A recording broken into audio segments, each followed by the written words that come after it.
내가 아직 너희와 함께 있어서 이 말을 너희에게 하였거니와 보혜사 곧 아버지께서 내 이름으로 보내실 성령 그가 너희에게 모든 것을 가르치고 내가 너희에게 말한 모든 것을 생각나게 하리라. 평안을 너희에게 끼치노니 곧 나의 평안을 너희에게 주노라. 내가 너희에게 주는 것은 세상이 주는 것과 같지 아니하리라. 너희는 마음에 근심하지도 말고 두려워하지도 말라. 내가 갔다가 너희에게로 온다 하는 말을 너희가 들었나니 나를 사랑하였더라면 내가 아버지께로 감을 기뻐하였으리라. 아버지는 나보다 크심이라. 이제 일이 일어나기 전에 너희에게 말한 것은 일이 일어날 때에 너희로 믿게 하려 함이라. 이후에는 내가 너희와 말을 많이 하지 아니하리니 이 세상에 임금이 오겠음이라. 그러나 그는 내게 관계할 것이 없으니 오직 내가 아버지를 사랑하는 것과 아버지께서 명하신 대로 행하는 것을 세상이 알게 하려 함이로라. 일어나라 여기를 떠나자 하시니라. 아멘.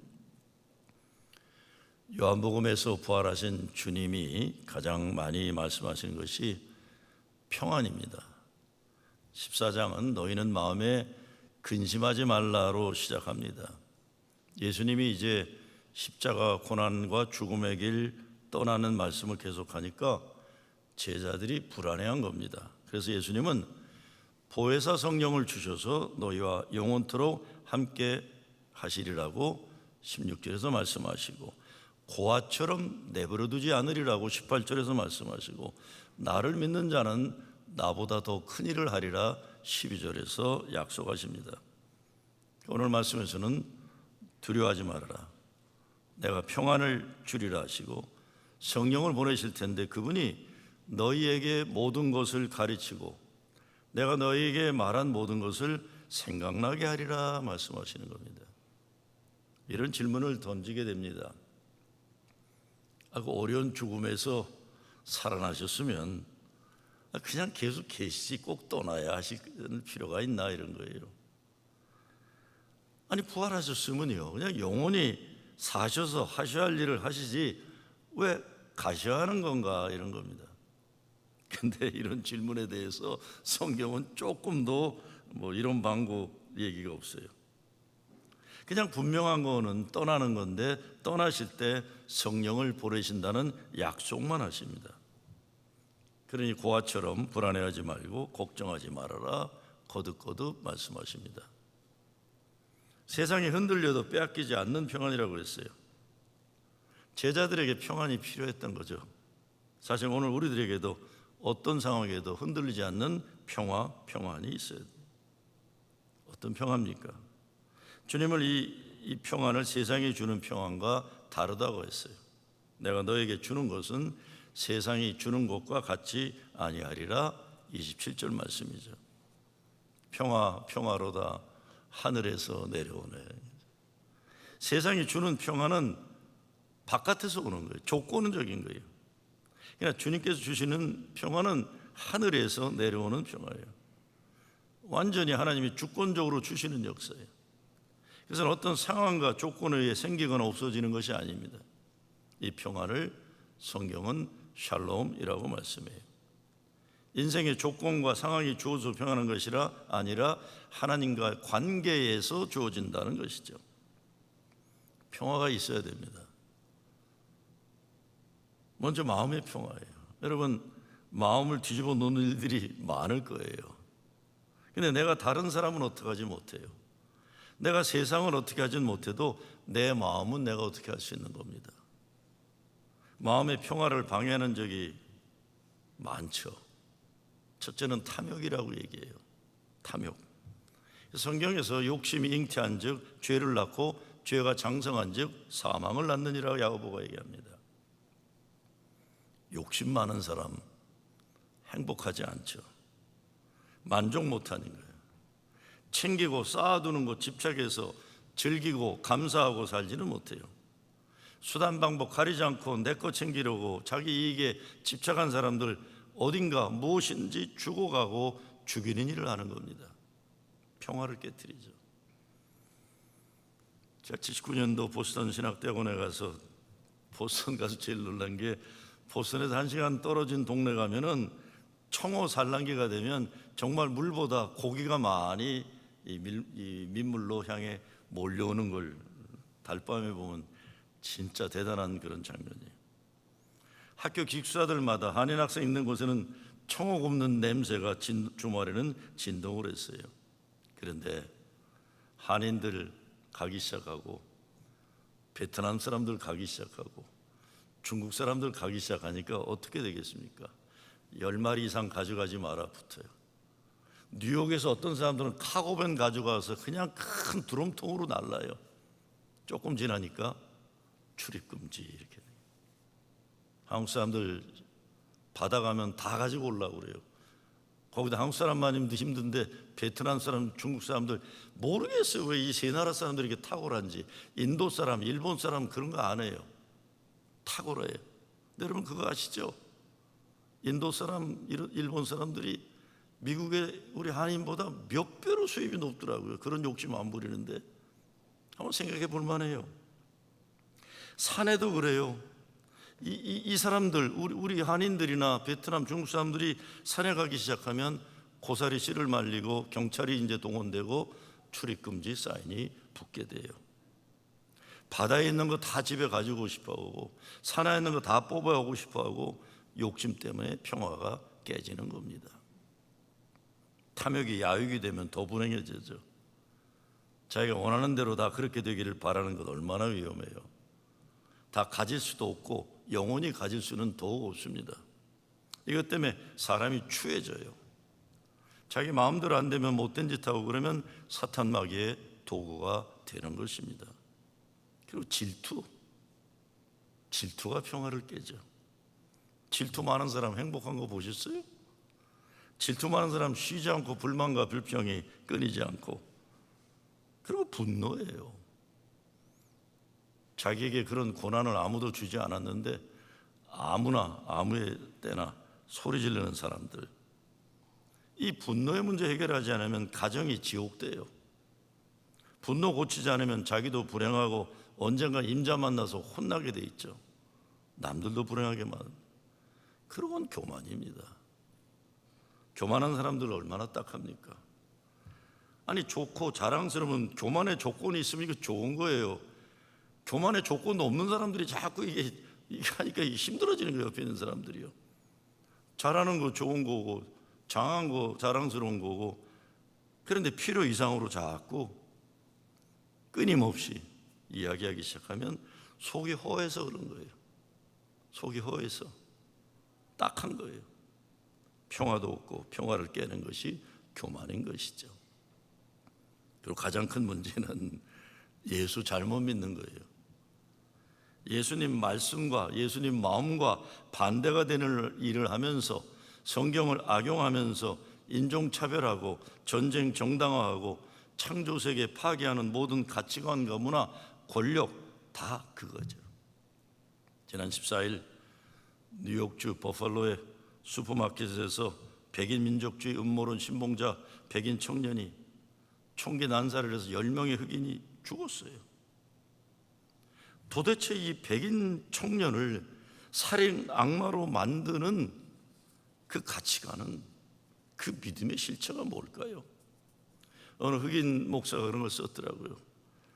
백인 젊은이들아, 너희들은 왜 이래야 되냐, 이런 거예요. 백인 젊은이들아, 너희들은 우리 흑인 노예들을 그렇게 죽인 부끄러운 역사를 가지고 이 시대에서도 왜 그런 생각을 하고 살아야 되느냐? 도대체 왜 그러냐? 러시아 군대가 우크라이나를 침공했을 때 지난 3월에 러시아 종교의 총대주교가 전쟁을 규탄하는 성명서를 발표해 주기를 기대했는데 정반대였어요. 그는 우크라이나가 도덕적으로 타락한 서구 세계에 가담하려고 했기 때문에 러시아가 군대를 보내 구원해 내려는 것이기에 거룩한 전쟁이라고 발표를 했습니다. 기독교 신앙을 전쟁을 정당화하는 도구로 만드는 믿음은 도대체 어디에 근거하는 것일까요?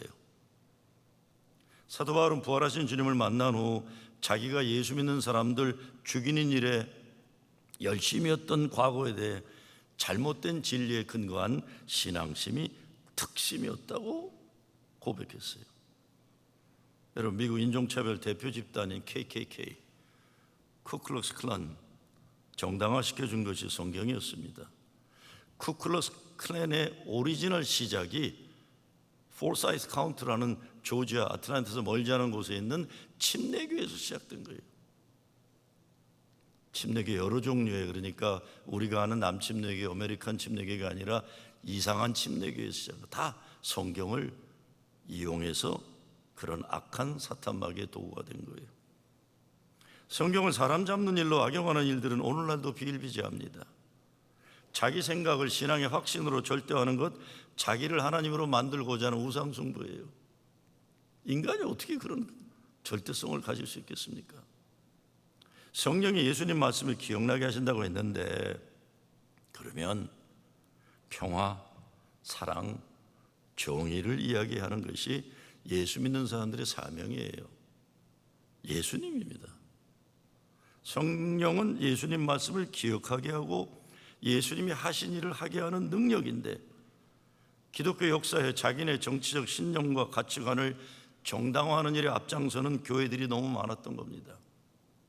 이런 교회가 말하는 신앙은 정치 프로파간다지 예수 복음이 절대로 아닌 것입니다. 예수님 시대 평화를 상징하는 단어가 히브리어로 샬롬이었어요. 하나님과의 관계가 바로 되어 있다는 평화예요. 그리고 팍스라는 라틴어가 또 평화예요. 팍스 로마나, 팍스 브리타니아, 팍스 아메리카나, 다 로마, 영국, 미국의 평화를 얘기하는 거예요. 샬롬은 하나님이 주시는 평화이고, 팍스는 힘으로 남을 식민지 삼아 누리는 평화예요. 십자가 죽임 당하시고 부활하시고 승천하심을 앞두고 있던 그 시대, 불안한 시대였습니다. 로마 제국의 평화를 유지하기 위해서 팔레스타인 땅 유대 민족은 식민지 착취당하는 것을 감수해야 되는 시대였어요. 근데 이때에 예수님은 하나님 평화의 시대를 제시하시고 새로운 하나님 나라 도래를 선언하시는 겁니다. 이를 위해 예수님이 아버지께로 가고 성령이 오시면 새 시대가 시작되고 새로운 일이 일어난다는 것입니다. 성령이 오시면 어떤 일이 일어나는가요? 오늘 예수님은 예수님의 가르침을 가르치고 예수님 말씀을 생각나게 하신다고 했습니다. 사실 제자들 부활하신 주님 만나고도 변화되지 않았습니다. 오직 성령이 역사하신 성령 강림 사건 후에 변화가 된 거예요. 주님 말씀이 비로소 기억나기 시작한 거예요. 그래서 성령님은 예수의 이름으로 보내심을 받은 분이십니다. 예수의 일을 하기 위해서요. 보이는 부활하신 주님은 하늘로 올라가시고 보이지 않는 성령님의 시대가 도래하는 것이 기독교를 다른 우상 종교와 구별하게 만들었던 겁니다. 부활하신 주님이 육신으로 계속 살아가는 세상 상상해 보시기 바랍니다. 제자들은 늙어서 죽어가는데 예수님만 영원토록 33살 청년의 모습을 가지고 만만 살아 계시다면 이거 뭔가 이상한 모습이에요. 하나님은 광야의 해방자 지도자 모세를 가나안 땅에 들어가지 못하게 하셨어요. 유대 최고의 왕 다윗이 그렇게 원하도 성전 건축은 준비만 시키지 못하게 하셨어요. 마찬가지입니다. 부활하신 주님이 육신으로 남아 계시지 않고 사람이 믿음이 아니면 볼 수 없고 만질 수 없는 성령으로 오시는 것, 그 성령님이 예수님의 가르친 일을 완성하시고 이제는 제자들 또 성령으로 시작하는 교회가 너희들이 그 일을 해야 된다, 살아 역사하게 하시는 분이라는 겁니다. 그렇지 않으면 계속 육신을 가진 그분만을 바라보게 되는 겁니다. 예수님의 제자들에게 서로 사랑하라고 하신 그 말씀을 기억나게 하시고 그 일을 감당하도록 능력 주시는 분이 능력입니다. 이것이 아니면 성령을 거역하는 죄에 빠지는 것입니다. 두 번째, 평안을 주신다 그랬어요. 이 평안, 하나님과 바른 관계에 있는 이 샬롬, 이것은 우리에게 오시는 성령님을 환영할 때 가능합니다. 사도 바울은 우리 심령이 거룩한 성전이라고 했어요. 거룩한 성소, 여기에 주님이 계셔야, 성령님이 거하셔야, 하나님의 임재가 임해야 평화로운 거예요. 평안이 있어야 두려움이 사라지죠. 노벨상 수상자 알렉시스 카렌 박사가 근심과 싸워서 이기는 방법을 터득하지 못한 사업가는 일찍 죽는다라고 했습니다. 우리를 근심케 하는 일들이 얼마나 많아요. 이기는 방법은 예수 잘 믿는 겁니다. 예수님은, 성령님은 우리가 예수 잘 믿도록 도우시는 거예요. 예수님은 제자들이 걱정과 근심에 빠지지 않고 살길 바라서 평화를 약속하신 겁니다. 너희가 환난을 당하나 담대하라, 내가 세상을 이겼노라. 요한복음 16장 33절 말씀이죠. 오늘 본문 29절 말씀 이 맥락에서 이해할 수 있어요. 일이 일어날 텐데 무슨 일입니까? 예수님 십자가 죽음의 일이에요. 훗날에는 교회에 닥쳐올 순교의 환난과 핍박이에요. 그런 일이 일어날 때 너희로 믿게 하려 함이라고 성경은 얘기해서, 죽임 당하는 것 같지만, 끝나는 것 같지만 하나님이 최후 승리를 주신다는 약속입니다. 나의 평안을 너에게 주노라. 나의 평안을 너에게 주노라. 우리 근심 걱정 이런 게 얼마나 많아요. 근데 근심 걱정 계속 사람들 바라보고 계속 자기 생각하면 이건 무너지지 않아요. 내 속에 있는 근심 걱정을 물러뜨리는 길은 내 안에 성령님을 영접하고 주님이 내 안에 나를 주관하고 다스리게 하셔야만 이게 몰아내지는 거지. 계속 내 속에 걱정 근심은 그냥 놔두면서 자꾸 주여 한다고 그 문제 해결되지는 않습니다. 내 안에 성령님이 오셔서 그분이 나를 다스리도록 해야만 물러날 수 있는 거예요. 예수님은 지금 십자가 고난과 죽음을 앞에 두고 계십니다. 근데 그 평안을 제자들에게 약속하세요. 제자들의 발을 씻기면서 예수님이 말씀하셨습니다. 내가 하는 것을 내가 지금은 알지 못하나 이후에는 알리라. 13장 말씀이죠. 근데 제자들은 예수님이 아무리 말해도 감을 잡지 못했어요. 가룟 유다는 배신하고 베드로는 그냥 큰 소리나 치는 망언을 하고, 이런 상황에서 예수님은 내 평안을 너희에게 주노라 말씀하시는 겁니다. 이 평안은 어디에서 오는 겁니까? 30절에서 예수님 말씀하세요. 이후에는 내가 너희와 말을 많이 하지 아니하리니 이 세상에 임금이 오겠음이라. 그러나 그는 내게 관계할 것이 없으니. 세상 임금이 나를 잡으러 온다. 나로 십자가를 지게 하려고 잡으러 온다. 그러나 나와는 관계가 없다. 세상을 초월하고 초원한 평화예요. 아무 관계가 없다. 세상 권력, 정치하는 사람들이 일으키고 저지르는 역사가 있지만 하나님이 엄연하게 주관하시는 구원의 역사는 변하지 않는다는 거예요. 하나님의 뜻은 반드시 이루어진다. 믿음의 확신을 가지라는 것입니다. 세 번째, 하나님 사랑하는 것과 하나님이 명령하시는 것을 행하는 능력을 성령이 주신다고 했습니다. 31절 말씀이죠. 하나님 아버지 사랑하는 것을 나타내고자 하신다. 성령께서 내 마음과 뜻을 움직이셔서 하나님의 그 큰 사랑을 알게 하는 겁니다. 부족하고 못난 존재이지만 나도 하나님 사랑할 수 있게 하는 겁니다. 그 사랑이 있을 때 세상이 줄 수도 빼앗을 수도 없는 평화가 임하는 것입니다. 요한복음 14장 22절에 보면 가룟 유다가 아닌 다른 유다가 이렇게 질문합니다. 주여 어찌하여 자기를 우리에게는 나타내시고 세상에는 아니하려 하시나이까. 이것이 요한복음 공동체가 가지는 세상이 이해하지 못하는 하나님 사랑을 이루어내는 신앙 공동체 현실입니다. 제자들이 하나가 되고 서로 사랑하는 역사를 세상은 보지 못한다는 말씀입니다. 오늘 예수님 말씀은 믿음으로만 믿어지는 하나님 나라의 현실이에요. 세상 임금이 어쩌지 못하는 역사예요. 예수의 제자들이 서로 사랑할 때 하나님 나라 현존이 경험되는 것입니다. 이것이 믿음의 역사이고 권세입니다. 이것이 믿는 자의 능력이고 은혜 체험이에요. 이 능력으로 우리는 주님 안에서 주님께서 주시는 평화를 누리는 겁니다. 우리에게 어떤 어려움이 와도 그 어려움이 우리를 지배하지 못하는 것입니다. 우리가 예수 그리스도를 믿는 순간 우리의 삶은 성령이 인도하고 다스림에 놓이는 것, 그래서 하나님이 주관하시는 거예요. 하나님이 주관. 마지막으로 예수님 하나님 뜻 순종하신 그 순종을 성령이 가능케 합니다. 주님은 십자가에서도 평안을 말씀하셨어요. 그 평화의 근거는 아버지 하나님 뜻에 순종함이죠. 예수님은 하나님께 순종함으로 모든 걸 그분에게 맡긴 겁니다. 우리가 마음에 염려와 근심이 있는 이유가 무엇입니까? 그건 맡기지 못해서 그렇죠. 맡기지 못해서 그래요. 맡길 수 있으면 평안이 오고, 맡길 수 있을 때 기쁨이 오는 거예요.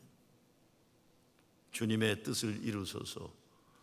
고요한 중에 기다리니 진흙과 같은 날 빚으사 주님의 형상 만드소서. 주님의 뜻을 이루소서. 주님 발 앞에 엎드리니 나의 마음속 살피시사 눈보다 희게 하옵소서. 주님의 뜻을 이루소서. 병들어 몸이 피곤할 때 권능의 손을 내게 펴사 강건케 하여 주옵소서. 주님의 뜻을 이루소서. 온전히 나를 주장하사 주님과 함께 동행함을 만민이 알게 하옵소서. 교회 어떤 분들이 끊임없이 속에서 일어나는 걱정과 근심 때문에 저한테 이야기하는 분들이 있었어요. 사람 보지 마세요. 왜 그 사람이 권사님을 좌지우지하게 만듭니까? 여러분 그거 아세요? 못된 짓 하는 사람들은요, 자기가 이렇게 하면은 그 사람이 영향받는 걸 보고 또 하려고 그래요. 여러분 우리 어렸을 때 여자애들이 고무줄 하잖아요. 고무줄 할 때 남자애들이 가서 이렇게 끊고 그러잖아요. 그럼 여자애들 어떻게 왜 그래 뭐 이러고 그러면 더 재미나서 또 그래. 그렇죠? 저는 한 번은 내가 좋아하는 여자애가 줄넘기를 하는데 가서 이렇게 방해한다 그랬더니 줄넘기를 확 끌더니 이걸 돌려서 나를 때려가지고 여기 된통 맞았어요. 그 이후로 나 그거 안 했어요. 왜 그래? 이러면 이게 만만하게 보기 시작하는 거예요. 그만해. 너는 나에게 영향이 없다.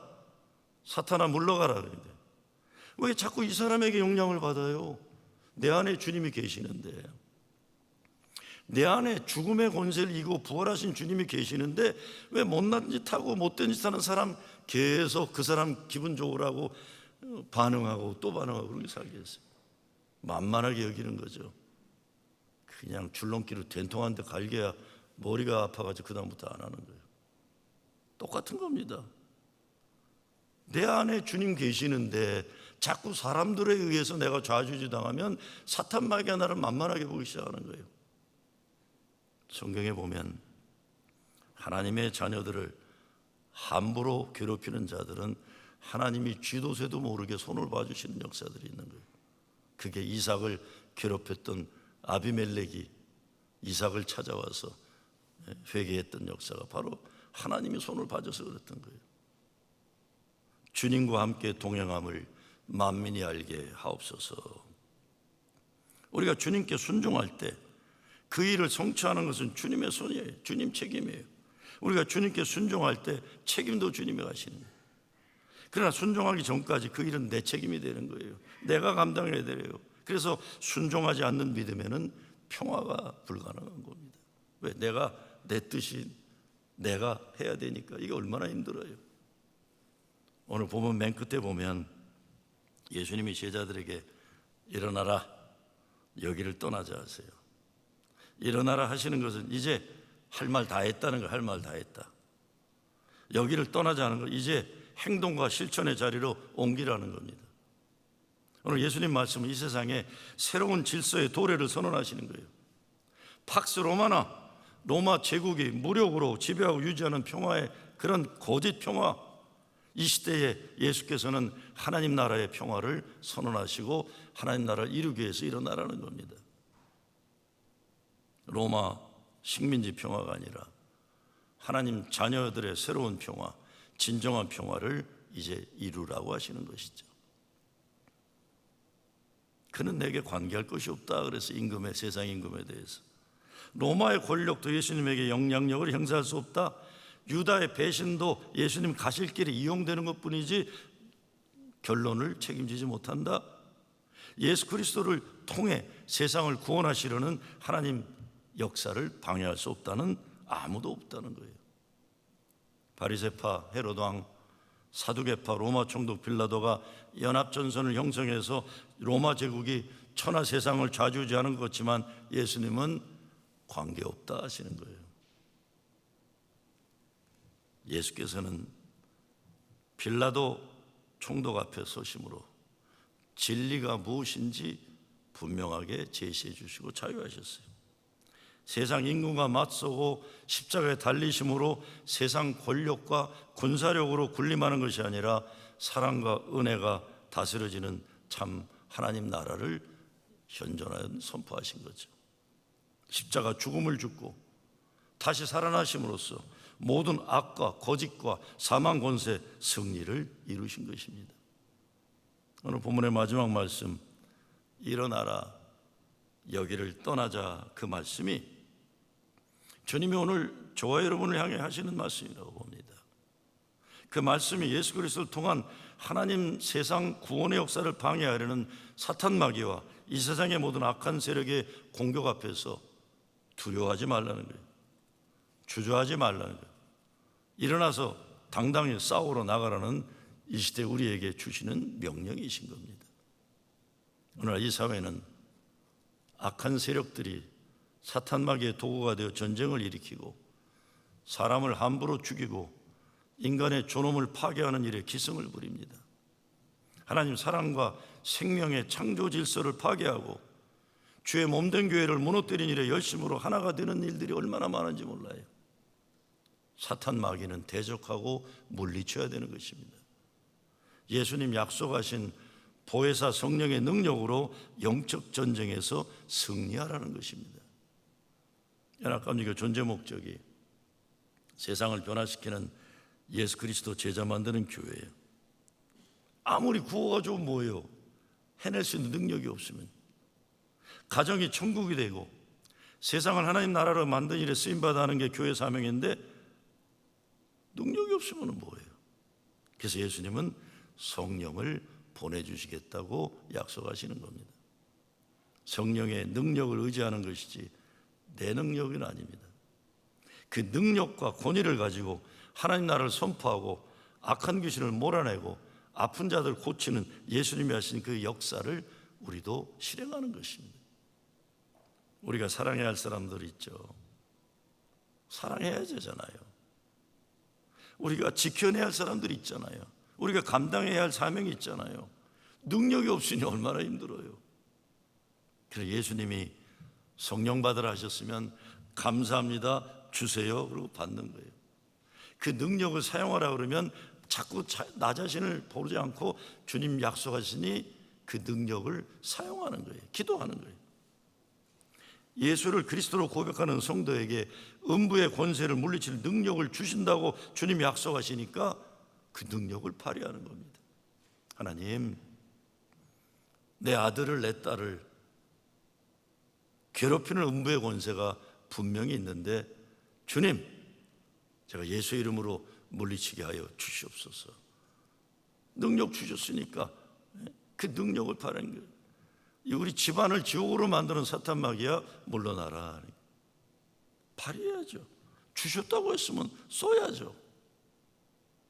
기도하는 것이고 믿음대로 되라 하시니 믿고 사는 것입니다. 이루어주시는 분은 하나님이시니 우리는 믿음대로 이루어지는 현실을 살아갈 뿐입니다. 예수님 약속하신 보혜사 성령의 능력으로 평화를 누립니다.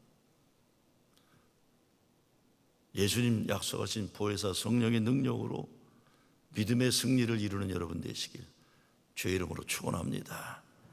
감사합니다. 하나님, 성령의 능력으로 사탄 마귀의 권세를 물리치고 가정을 천국으로, 근심 걱정이 아니라 하늘의 평화를 이루고 살게 하여 주시옵소서. 예수 그리스도 이름으로 기도드리옵나이다.